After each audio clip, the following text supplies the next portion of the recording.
Hello guys, and welcome back to the channel, where today guys, I'll be showing you how to get Calendly API Key. So guys, the first thing that you of course need to do is go to calendly.com and you'll be greeted by a screen like this. Now after that, you just need to go and log into your profile. But guys, if you don't have one, you can always go and register to Calendly. But if you don't know how to do it, you can go to our channel and check it out. But now guys, let's see what we actually have in front of us here.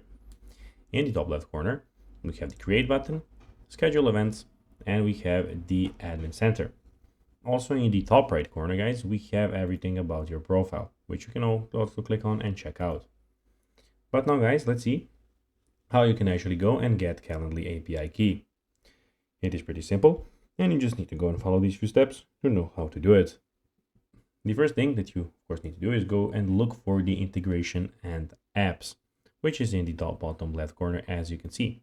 You can click on there.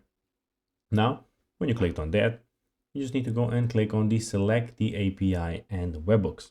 So as you can see, we have all integrations here. Click on API and webhooks. When you click on there guys, if you already have a token, select generate new token. So, and under your personal access tokens. So which you can see guys here, personalized tokens, you can get a new token here. So guys, that will be everything for this video. I hope that you found this video informative and entertaining guys. If you did, don't forget to like this video, share it, subscribe to the channel and put the notifications on, as guys, this really helps us grow our channel. So if you have a few seconds, it will be pretty cool if you could do this for us. So guys, as I said, that will be everything for this video. I hope that you enjoyed it.